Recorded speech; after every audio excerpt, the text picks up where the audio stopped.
looking back at Batman the Animated Series for standout Joker episodes where he's the sole antagonist, it's difficult not to point to the Laughing Fish, and there are many reasons for that. The Laughing Fish is one of the stories that come closest to giving a concise definition of who the Joker is in the context of this series, which can also be applied to the character as he's presented in most media. You might object to the second half of my statement by saying there have been countless and wildly different versions of the Joker before and since this incarnation, but I argue that the Laughing Fish showcases key facets that each Joker has at least one of, if not a combination of several. He's funny, terrifying, devises intricate master plans, his methods of executing his goals are twisted but undeniably brilliant, is motivated to mess with people purely because it amuses him, has no regard for his own physical safety, often takes innocent or everyday objects and perverts them into nightmarish shapes, lives to battle wits with Batman in scenarios where lives hang in the balance, and always returns to incite more chaos no matter how unlikely he is to survive a particular caper, almost like a slasher movie villain. Even though The Laughing Fish is a relatively straightforward episode in terms of concept and plot, it packs as much characterization and atmosphere as it can in 22 minutes, a quality that all the stellar episodes of Batman the Animated Series share. Before I get into specifics, I should mention that, to my shame, I have not read the comic this episode is based on, especially since I've been hearing for years now that Steve Englehart's work on Batman is quintessential stuff. Regardless, that shouldn't matter too much because this is an adaptation, and all adaptations should be able to stand on their own as competently told stories. Moving on to the episode, Joker's plot is really out there, even for him. He goes to great lengths to create a Joker toxin that only affects the fish of Gotham's waters, and gives them his trademark smile in the hopes that he'll be able to copyright them for millions of dollars.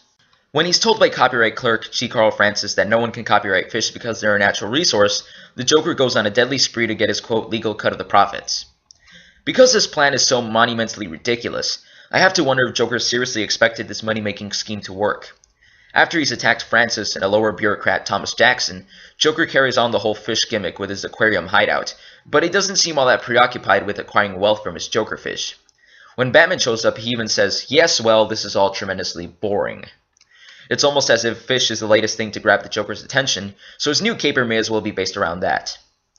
Joker's true motivation for his crimes is best hinted at when Batman tells Francis that in the Joker's mind, terrorizing an unimportant or innocent figure is precisely the joke.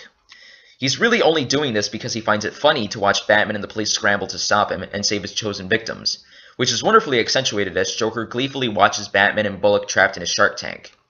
In a similar vein, I love the moment where Joker draws attention to the resemblance between him and his shark, because it's a subtle acknowledgement that underneath all his glee and amusing gimmicks, the Joker is really just a vicious predator that preys on anyone that he has a chance of making even more miserable. Despite not having read Detective Comics 475, I have read Joker's earliest appearance in Batman #1. This episode, and I imagine the Laughing Fish comic, share much in common with how Joker is presented in his debut. In both versions, Joker threatens a particular person and finds a clever loophole through the police's defenses to take out his target using a chemical compound that leaves his victims with a horrifying smile. The Joker toxin has become a staple in Joker's arsenal, but rarely is it used in such an underhanded manner, making the Joker a legitimately threatening figure, even as he spouts comedic dialogue on TV while wearing a fisherman's outfit. Probably the single creepiest scene in the episode is when Joker sends Thomas Jackson's cat infected with the toxin to scratch its master. This scene has an unnerving combination of misdirection and off-kilter imagery as we see the cat go after Batman instead, as he falls into hysterical laughter only to have Jackson inject him with the anti-venom. Of course, Batman had disguised himself as Jackson and Jackson as him, but the first time I saw this, I was utterly bewildered by what was unfolding on the screen. Besides, it's all worth it to get the image of Batman succumbing to Joker's trap and grow this hideous grin on his face. Speaking of Batman, I appreciate that while the episode doesn't focus on studying his characterization, he is integral to getting a full grasp on Joker's character because the two contrast so sharply. The fact that Batman is the only one who can adequately keep up with the Joker makes their conflict both a physical confrontation in the climax and a battle of wits throughout that's engaging to watch. There's also a more subtle idea that the reason Batman understands the Joker more than most is because they have more in common than he's willing to admit. But that's a general concept in most Joker stories that isn't of particular thematic significance this time around. Going back to the battle of wits, an unlikely character demonstrates his, Bullock. The episode gets points for demonstrating his competence by actually figuring out Joker's hideout before Batman. That's right, before Batman. To be fair, Batman had to go change into his costume, but still. Bullock's interaction with Harley Quinn is fun, especially when she references the cover to Detective 475 by pulling her gun on him and saying, "I got you covered, see?" And when Bullock calls Joker an abusive psychotic maniac at the end and she bursts into tears. I believe this is only the second time we've seen Harley so far in our analyses of Batman the Animated Series, but I won't go in depth about her this time around because she provides a few laughs and that's practically it. Her version of Fish is quite amusing, though. However, there's no need to worry, because there will be plenty of time to discuss Harley Quinn in future episodes such as Harlequinade and Mad Love. Because I'm in the mood for some irony, I'll end my story analysis of the episode with the very first thing you see in it: a fish. Why is a caper involving fish of all things an appropriate symbol to pair with the Joker? Fish, after all, have countless symbolic meanings in various cultures or religions. Wait a minute. In Greek and Christian symbols, the fish sign Ichthys represents Jesus, the anointed savior. Jesus? Joker? Coincidence? I think not. In all seriousness, the reason why symbolically linking Joker with fish makes so much sense to me is because fish are children of the ocean.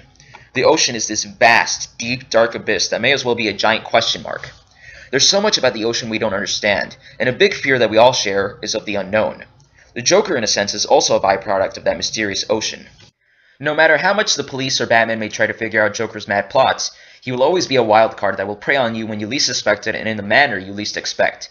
As Batman says early on, normal criminals usually have logical motives, but the Joker's insane schemes make sense to him alone. Just like the ocean these fish originate from, the Joker can never be fully understood. Maybe that's reaching, but I thought it was interesting enough to mention. I encourage viewers to think about it for themselves and post their own ideas about the connection between Joker and fish in the comments. To get slightly off topic for a moment, in Eastern Indian mythology, fish often represent transformation, which can also be applied to the Joker, especially in Grant Morrison's interpretation. In Arkham Asylum and Batman R.I.P., Morrison's Joker is characterized as having a super sanity, making all past comic versions of the Joker canon because he reinvents himself constantly, developing a whole new personality that at times manifests as a harmless clown, other times as a demented serial killer, represented in Arkham Asylum by clownfish, which in nature can alternate between sexes.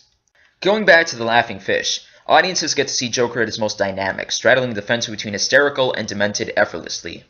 This is due in large part to Mark Hamill's extraordinary range, which I've praised in past episodes. This time he gets ample opportunity to demonstrate a goofy and intimidating presence, often in the same scene. Particularly impressive is when Joker unveils his plot to Francis, threatening he'll be the poorest fish of all if he doesn't cooperate, and when Joker asks Batman what he should do so a shark doesn't go hungry. What's always been most appealing to me about Hamill's portrayal of the Joker is that he always sounds so in the moment, making Joker's shifts in mood incredibly spontaneous, amplifying the character's unpredictable nature, and getting the audience eager to see what he'll do next. The rest of the cast delivers solid performances as usual, but it's Hamill who shines the most, though I love the kookiness of how Arlene Sorkin sings the Joker Fish tune. The animation, while not the strongest the show has delivered, is still quite good.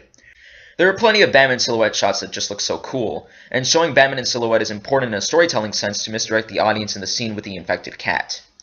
Really, my only problems with the animation is that sometimes characters can look bulgy, some shots look off, such as the first-person perspective of the swordfish crashing through Francis' home, and minor inconsistencies such as Joker pushing the reel forward on his fishing line when he's pulling Bullock back up.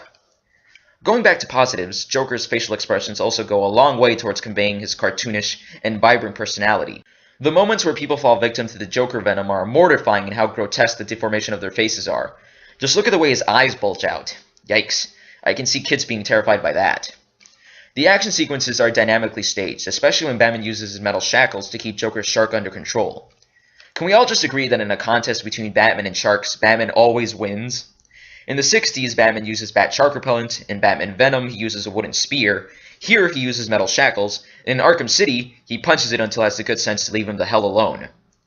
Batman's final confrontation with the Joker on the aquarium's rooftop has a dark blue tint that is appropriately stylized and greatly enhances the tone of the climax. This fight also has one of my favorite action beats ever, when Batman just slaps Joker hard enough to send him practically flying back. Joker whacking Batman with a wrench is also reminiscent of his using a crowbar to beat Jason Todd in the comics. Shirley Walker's score also stood out to me this time, with the odd piano theme that effectively captures the perplexing nature of the caper.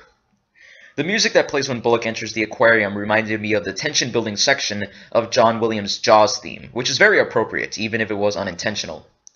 I also highly appreciate the moments where the score is omitted, such as the opening scene where the sound design was given the opportunity to shine, with palpable pattering of the rain, the creaking of the fish sign, and the atmospheric thunderclaps. In terms of Joker episodes, The Laughing Fish certainly delivers an engaging tale and is a wonderful adaptation on Paul Dini's part that examines Joker's consistently inconsistent antics, while showcasing how his humor and unpredictability makes him an enduring character, if not the greatest supervillain of all time.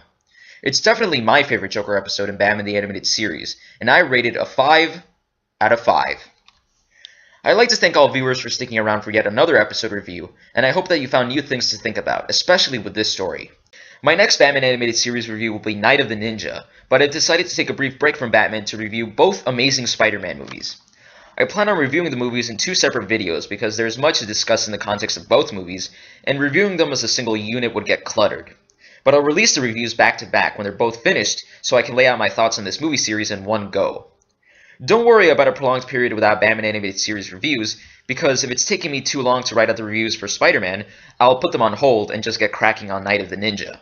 Until then, celebrate the Joker's 75th anniversary with plenty of comics, obviously The Killing Joke has to be one of them, and other screen interpretations of the character. There's plenty to choose from, so try not to have that one bad day, and get in touch with our favorite Mr. J.